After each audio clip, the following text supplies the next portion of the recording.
네, 이번에는 이충원 대표에게 다음 주 투자 전략을 들어볼 텐데요. 들어가기에 앞서서 다음 주 주요 일정부터 체크를 해보도록 하겠습니다. 화면을 통해서 보겠습니다. 네, 오는 월요일과 화요일은 SK리츠가 공모청약을 진행합니다. 변동성 장세인 만큼 리츠주에도 한번 관심 가져보시면 좋을 것 같은데요. 일정 체크해보시면 좋겠습니다. 그리고 8월 31일에는 7월 산업활동 동향이 발표됩니다. 산업활동 동향은 실물 부문의 동향을 빠르게 파악하기 위해서 통계청에서 매월 발표하는 통계 자료입니다. 다음 날인 9월 1일에는 일진 하이솔루스가 코스피 시장에 상장할 예정입니다. 일진 하이솔루스는 수소 연료 탱크 전문 기업인데요. 증거금으로 37조 원이 몰린 만큼 한번 주목해 보셔도 좋을 것 같습니다. 목요일인 9월 2일의 일정도 보도록 하겠습니다. 소비자 물가 지수가 발표될 예정인데요. 방송을 통해서 저희가 전해드릴 예정이니까요. 확인해 보시면 좋겠습니다. 마지막 날인 9월 3일입니다. 유럽 최대 가전 전시회인 IFA 2021이 개최될 예정입니다. 한번 다 참고해서 투자 전략 세워보시면 좋을 것 같습니다.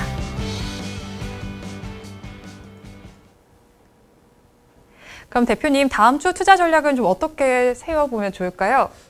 일단은 오늘 밤이 제일 중요할 것 같습니다. 그렇죠. 네, 잭슨홀 미팅이 오늘 예정이 돼 있는데 사실 무난히 지나갔으면 좋겠다라는 생각이 듭니다. 오히려 너무 공격적으로 이제 뭐 조기 테이퍼링에 대한 얘기보다 안 나왔으면 좋겠고, 그리고 어제 댈러스 연은 총재가 얘기했던 거는 보통 우리가 예전에도 뭐 이제 테이퍼링 얘기가 나오면은 보통 그 기간을 1년 정도 잡았었는데, 그렇죠. 어제 댈러스 연은 총재는 그걸 또 8개월이라고 좀 언급을 하면서 왜 이렇게 빨리 할까에 대한 얘기들도 굉장히 많이 나왔었는데, 환율, 일단은 그 부분이 지나가면은 신흥국 쪽에서는 뭐 계속 말씀드리는 환율이 안정화가 되면은 결국 중요한 거, 제가 환율 얘기를 계속 드리는 이유가 오늘 같은 경우에도 수급 동향을 보면은 외국인이 또 코스피에서 3,700억을 매도를 했고 코스닥도 927억 정도 매도를 했는데, 네. 이런 부분들이 결국은 지나가게 되면은 외국인들의 매수, 그러면은 이번 주에 아까 하락 섹터라고 말씀을 드렸었던 2차 전지라던가 IT라던가 언택트 관련주들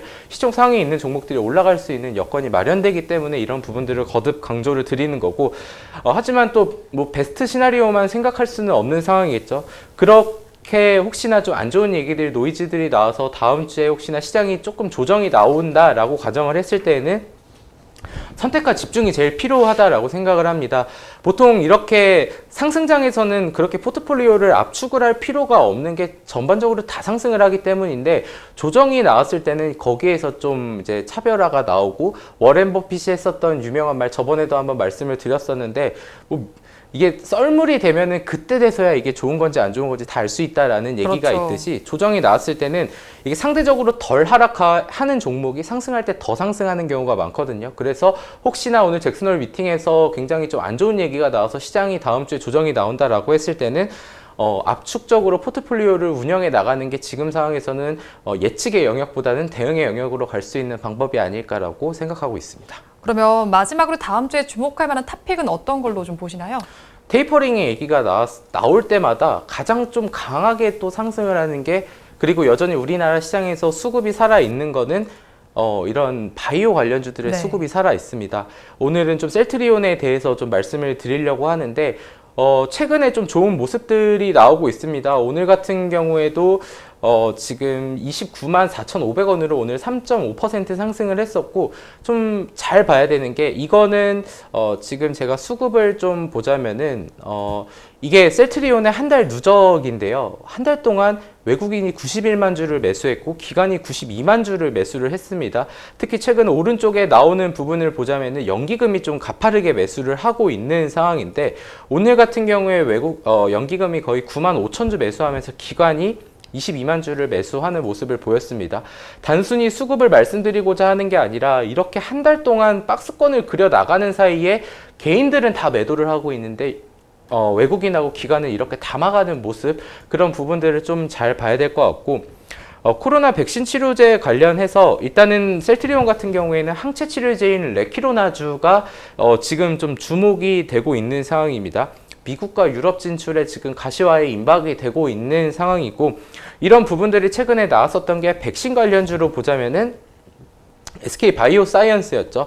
네. 최근에 좀 조정을 받긴 했지만 이렇게 무거운 종목이 거의 지금 15만 원에서 36만 원까지 단기간에 2배까지 상승을 했다라는 게 뭐 이런 종목을 매수하자라는 부분이 아니라 시장의 수급이 이렇게 살아있구나라고 좀 보시면 좋을 것 같습니다. 그래서 셀트리온도 좀 같은 맥락으로 보시면 좋을 것 같고 2분기 실적이 생각보다 좀 부진했지만 이제 3분기부터는 턴할 가능성이 굉장히 높다라고 증권가 애널리스트 분들도 얘기를 하고 있는 상황이고 램시마라던가 인플렉트라에 대한 매출도 고성장이 예상된다라고 나오니까 이 부분은 플러스 알파라고 보시고 치료제 상용화에 대한 부분에 좀 집중을 하셨으면 좋을 것 같습니다. 그래서 뭐 지금 접근하는 부분은 뭐 지금 가격대면 충분히 나쁘지 않다라고 보고 있고 네. 목표가는 일단은 한 36만 원 수준 그리고 손절가는 좀 짧게 26만 원 정도로 좀 말씀을 드리도록 하겠습니다. 네, 이충원의 탑픽 오늘의 종목은 셀트리온이었습니다. 매수가는 29만 원, 목표 주가는 36만 원, 손절 라인은 또 26만 원으로 제시해 주셨으니까요. 한번 참고해서 투자 전략 세워보시면 좋을 것 같습니다. 이충원 대표님은 여기서 보내드리도록 하겠습니다. 오늘 말씀 고맙습니다. 감사합니다. 네, 주말을 앞두고 있습니다. 사적 모임 최대한 자제하시고 코로나19에도 안전한 하루하루 보내시면 좋겠습니다. 저는 다음 주 월요일 이 시간에 다시 찾아뵙도록 하겠습니다. 오늘도 함께해 주신 여러분 고맙습니다.